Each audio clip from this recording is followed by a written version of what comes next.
Okay, so I'm going to do a quick demo of a playthrough of the game, how you can build and how you can control units. So you build by right-clicking, brings up the build menu, showing you all the buildings available to you. If you can afford them, they're green, otherwise they're red. This is the outpost, this is how you gain resources. Your headquarters, by default, gives you 40 command points and 5 energy every couple seconds. These outposts give you additional resources, and they also give you build radius. So if something's outside of build radius, it will show as purple. If you can't build there, it'll show as red. There's two factors with build radius. One, it has to be within range of an outpost or your headquarters, and two, it has to be within range of your tank. So I can't build over here because it's too far away from my tank. But now you can see once I'm in the build range of my tank, I can build it. Whereas if I go out here, I'm in range of my tank's build radius, but I'm not in range of the outpost build radius.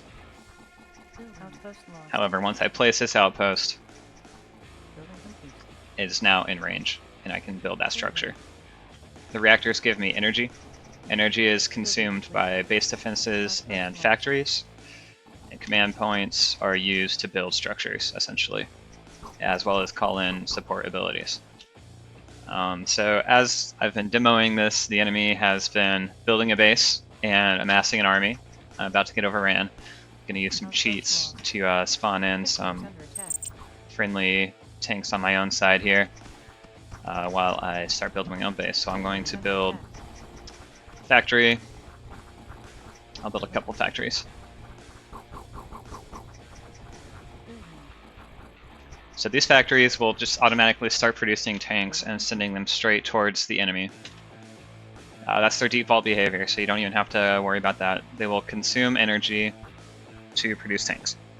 If I right-click on a factory, I can select which tanks it builds. By default, all 5 tank types will be produced automatically. It'll just cycle through them. However, if I want to limit which tanks get built, I can just click on them, make them red, click on them again, make them green. So in this case, on both of these factories, I can just deselect all the other tank types, and in the future, those are the only tank types that will be produced by the factory once it finishes. So now only these small guys will be produced by both factories. Looks like a big tank's coming first, yeah, and then in the future, all the tanks are going to be the small guys. Whereas this one, I can make it only, how about that kind? Again, by default, they're just going to go straight towards the enemy.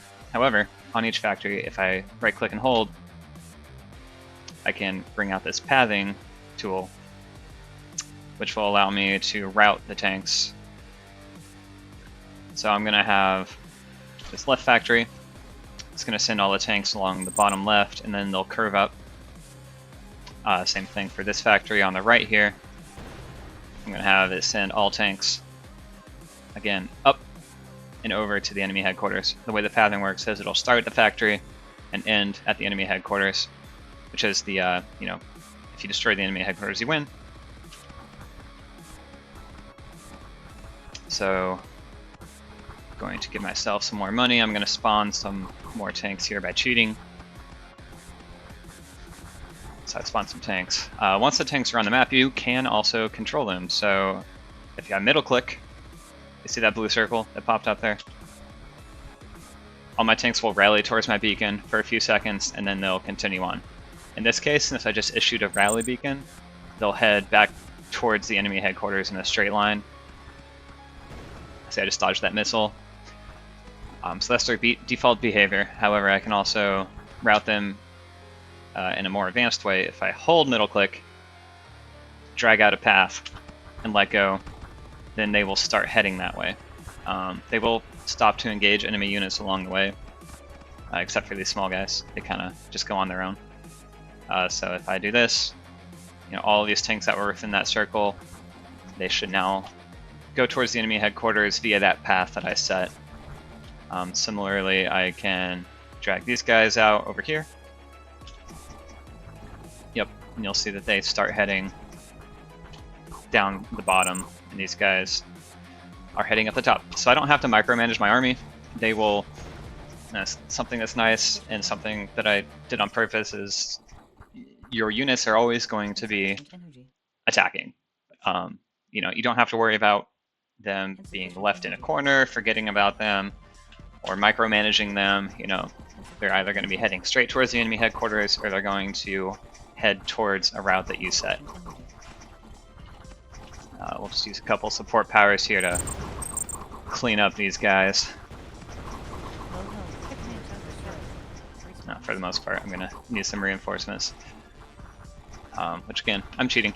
You can build base defenses. So this is longer range, low rate of fire, defensive turret. There's a rocket placement defensive turret.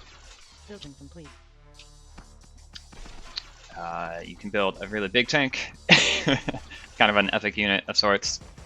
You can also build a game-ending super weapon. You can only build one building at a time, so that's why I can't build yet. Once this thing's finished building, I can build this game-ending super weapon. Costs a lot of money, but once it's deployed, it will count down, launch a missile that will destroy the enemy headquarters. So yeah, that's the basics of all of that. You can also sell structures if you right-click on it.